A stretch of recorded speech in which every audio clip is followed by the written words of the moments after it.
यदि किसी वैकेंसी के लिए जो एलिजिबिलिटी क्राइटेरिया है वह पहले ही किसी अधिनियम के अंतर्गत सुप्रीम कोर्ट के द्वारा यानी कि केंद्र सरकार के द्वारा अगर डिसाइडेड है, तो क्या फिर उसी एलिजिबिलिटी क्राइटेरिया में जो परिवर्तन है वो राज्य सरकार कर सकती है। राज्य सरकार अपने एलिजिबिलिटी क्राइटेरिया को ज़्यादा इंपॉर्टेंस देगी आपका जो है सेंटर के द्वारा बनाए हुए लॉ में।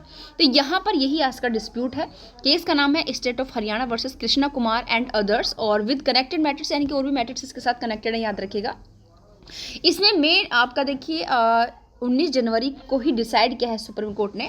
सबसे पहले तो इसमें एक ही प्रश्न को क्लियर किया गया है कि यदि किसी वैकेंसी के लिए एलिजिबिलिटी क्राइटेरिया केंद्र सरकार द्वारा बनाए गए अधिनियम में निर्धारित है, तो फिर राज्य सरकार उसके लिए एलिजिबिलिटी क्राइटेरिया डिसाइड नहीं कर सकती है। आइए देखते हैं पूरा मैटर क्या है, कौन सी वैकेंसी की यहाँ पर बात हो रही है। तो देखिए यहाँ पर हरियाणा का ये मैटर है। जो वैकेंसी है वो आपकी ड्रग इंस्पेक्टर के पद पर निकली हुई थी, जिनको लेकर ये पूरा विवाद है। अब यहाँ पर मेन ये ड्रग वैकेंसी को लेकर विवाद था।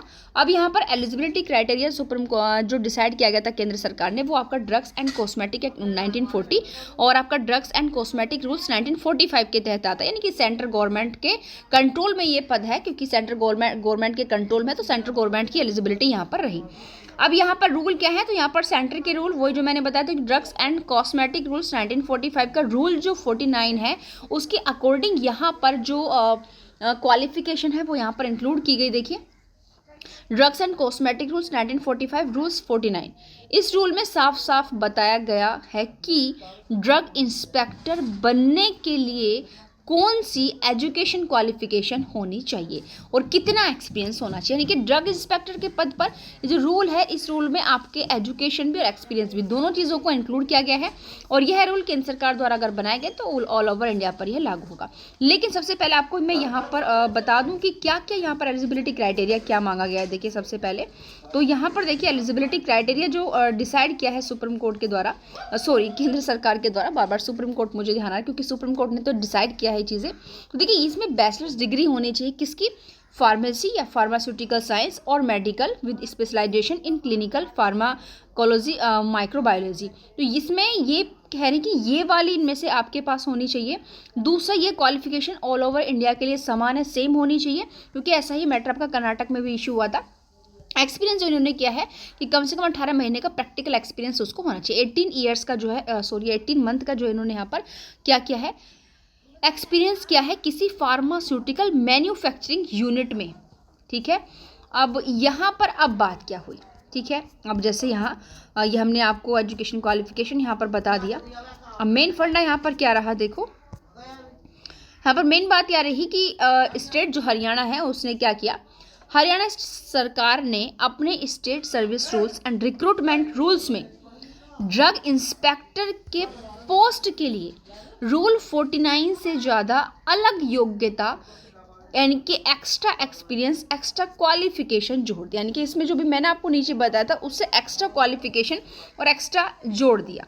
ठीक है, जैसे यहाँ पर कहेंगे एग्जाम्पल के तौर पर आपको बता दूं कि केंद्र सरकार ने जैसे कि 18 महीने का किया तो x साल का अनुभव किया, उन्होंने x प्लस ज़्यादा साल का कर दिया। यहाँ पर इनके 18 प्लस यानी कि 18 मंथ तो हैं, उससे प्लस इन्होंने यहाँ पर क्या कर दिया, अनुभव कर दिया।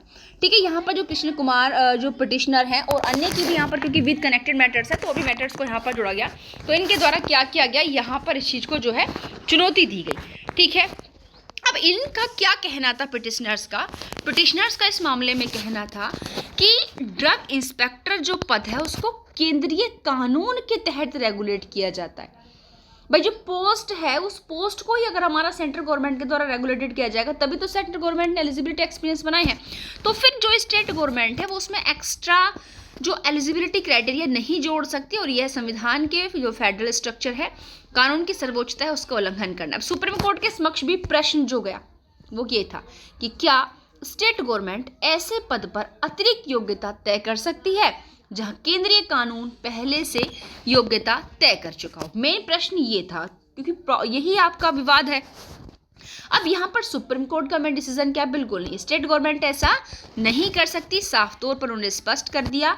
और इसके अलावा आगे क्या कहा कि जब किसी पद की योग्यता केंद्रीय कानून यानी कि रूल 49 ड्रग्स रूल 1945 में अगर तय है तो स्टेट गवर्नमेंट उससे ज़्यादा या अलग क्वालिफिकेशन नहीं जोड़ सकती। राज्य के ऐसे नियम अल्ट्रा वायरस है, अनकॉन्स्टिट्यूशनल है। ठीक है, साथ ही सुप्रीम कोर्ट ने यह भी आदेश दिया कि हरियाणा सरकार द्वारा जो एक्स्ट्रा क्वालिफिकेशन या एक्सपीरियंस लगाया गया वो इनवैलिड घोषित कर दिया और कहा कि केवल केंद्रीय रूल 49 के अकॉर्डिंग जो एलिजिबिलिटी क्राइटेरिया है वो ही तय होगा और राज्य के एक्स्ट्रा रूल के कारण जो कैंडिडेट बाहर हो गए थे उनको फिर से विचार करने के निर्देश यहाँ पर दिए गए। ठीक है, इस फैसले का मीनिंग बस इतना है कि देखिए, फर्स्ट ऑफ ऑल जो ड्रग इंस्पेक्टर की वैकेंसी है वो जो ड्रग इंस्पेक्टर हैं वो केंद्रीय कानून से कंट्रोल होने वाली पोस्ट है और राज्य अपनी इच्छा से अतिरिक्त योग्यता डिसाइड नहीं कर सकती।